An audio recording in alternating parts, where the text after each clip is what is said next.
Oh, hello, this is Tak Chung from Walk with Tak. Welcome to my YouTube channel. If you enjoyed this video, please like, subscribe, and share. Feel free to write to me at walkwithtak@gmail.com if you have any question regarding to this video or any other videos that I have made in the past. If you have any videos that you would like me to make, please let me know. I'm looking forward to hearing from you. Now, I don't eat meat very often, but if I see some beef on sale, I will pick it up because occasionally I would like to use meat as a condiment in my vegetable dish. Now, this is particularly useful for anybody who just switched to a vegetable-based diet. You might want to add some meat occasionally. I use this particular cut, which is a top sirloin steak. And this cut works very well for stir frying, but of course you can use many different type of cuts depending on your personal preference. The important thing is to do advanced prepping, and this is very much true with beef as with other type of meats as well. So as soon as I bring the beef from the supermarket, I will cut them up into thin slices. And I will store them in a Ziploc sandwich bag. Usually, I will just store in about 8 to 6 ounces. Now, the Ziploc sandwich bag turned out to be an excellent way to store them because it's just about the right size. And for about 8 to 6 ounces, this is a perfect size. Somebody might consider that the Ziploc sandwich bag may be too thin for this purpose, but actually it's thick enough, particularly if you store them for only about maybe 4 to 6 weeks. And this is usually the amount of time that I need to use up the beef.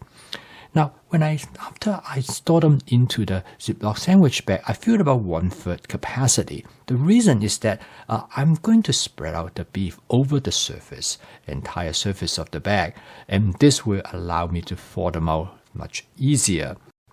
And this method is actually very similar to vacuum packing, except you do not actually vacuum pack the food ingredients. However, remove the air as much as possible from the storage bag has some distinct advantage because when you have air in the bag, there will always some moisture in it.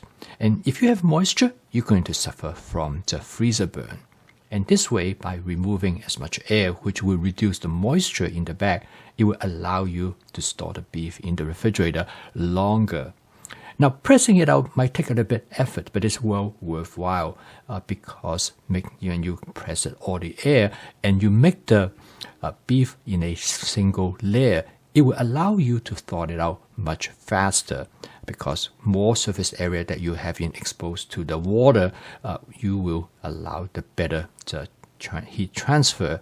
And the end result is that the thawing will be much more efficient. This way, you will not have to use a microwave to thaw out the beef. Now, usually when you pack it in this way, you can thaw it out in about 10 minutes or less. So when you get home, you can just take it out from the freezer and put it in a bowl of lukewarm water while you do other things. It will be ready when you're ready to cook. And I usually have different kind of meat stored like this. I have chicken in addition to beef. I also have pork, and sometimes I have lamb. And once in a while, I will also have a venison when my hunter neighbors will provide me with some venison. So I will have quite a few different kinds of meats to choose from, and this will make my menu much more interesting and more diverse. Using this method, you will allow yourself have many different types of meats to choose from. Again, I use them mainly as a condiment rather than as the main ingredients. And when you're using this approach, you really do not need to have a lot of meat. Just a small amount of meat will make your meal more interesting. And when you combine it with vegetables, it creates meals that are both diverse as well as fun. So I strongly encourage you to prep meat using this method so you can have different type of meat to choose from. And then I label the meat on the flap of the bag, and that's the best place to label it. Okay, in this particular dish, I'm going to cook it with mushroom together with scallions and tomato as well as some cashew nut. The beauty of this dish is its efficiency. Now, don't let the simplicity of this dish to fool you, because this dish is actually quite sophisticated. It has several components, and together it make a wonderful dish. I cook this dish in my Cucina 14-inch stainless steel wok. The method that I use to cook this dish is a template, so you really do not need to have a recipe. I started with about 2 tablespoons of canola oil. Now, you can use any cooking oil that you would like, as long as it has a reasonably high smoking point. Important thing in cooking this dish, particularly in my stainless steel wok, is that make sure you season the wok. I use my spot seasoning method, which is a very simple method. All I need to do is to heat up the cooking oil up to the smoking point and let it smoke for about 10 or 15 seconds. Then I'm ready to cook. It is important when you use a stainless steel wok, you need to season it each time before you cook, because stainless steel wok do not hold on the oil film like in the case with carbon steel or cast iron wok. Even rinsing it with water, you will remove the oil film. So each time you need to spot season it before you start to cook.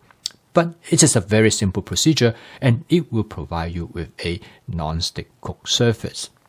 Now I'm going to start out with some fermented black soybean. I use it again as a condiment. The fermented black soybean has a rich soy flavor. It's very similar to soy sauce, and it also contains salt in preserving the soybean.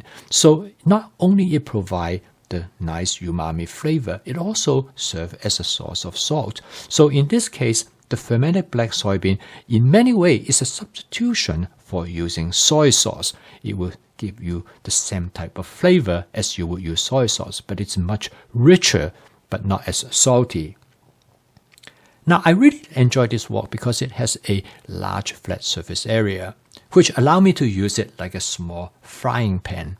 So when I add the beef to the wok, I want to make sure the oil is as hot as possible, because the heat is required to seal the beef, and that will seal in the flavor. As you can see that it cooked very rapidly. I try to let the beef to sit on the surface at least for a few seconds before I move them. The beef is only about 50% done, probably between rare and medium rare. I immediately add the mushroom to it. Now, important to add the mushroom cannot be overemphasized, because once you add the mushroom, it alters the temperature of the oil, and consequently, the beef will cook much slower. And that is important because it will allow you to have much better control in terms of the doneness of the texture of the beef. Now, beef is tough to cook in this case. This is then followed by the addition with some scallion. Now, you notice that this scallion are cut in strips. They are almost like onion. They are the bottom portion, the white portion of the scallion, and they have strong onion flavor. And the reason I use scallion, because with scallion, you don't need to cook it very much. So they cook much faster in comparison if you use onions instead. Now, the meat is about medium. This is exactly how I want it. I then season the dish with some oyster sauce. Again, I also add a sweet chili sauce. By combining these 2 different sauces, it will allow me to create the flavor how I like it. And you can use whatever other type of sauces that you would like to have. And quite often, I will combine it with hoisin sauce, but this time I decided I'm going to use this sweet chili sauce instead. Again, it provides variations. Home cooking, the best part is that by making adjustment to the flavor of your dish, you can create many different variations and varieties. And this is the benefit of template-based cooking. Now, this dish is based on a basic template for stir-fried beef. And actually, the stir-fried beef template is very similar to stir-fried chicken. So all of this has this common linkage to each other.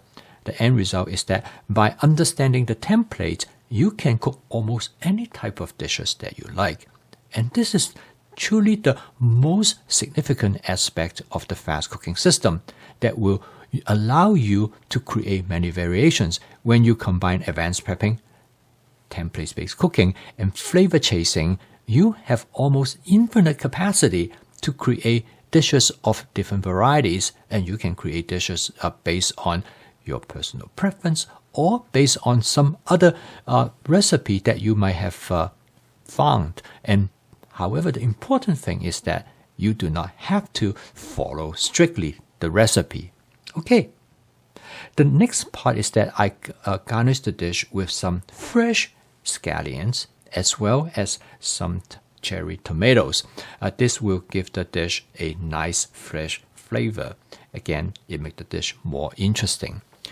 Last but not the least, I'm going to add some cashew nut to this dish.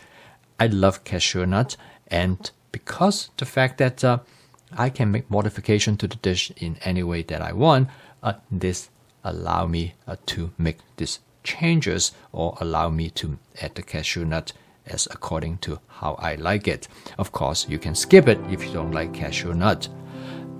This dish took only about 5 minutes to cook, and it provides the indication of how simple stir-frying could be by using the fast cooking system. So if you can learn more about the fast cooking system by subscribing to this YouTube channel. So keep on cooking. I will see you tomorrow.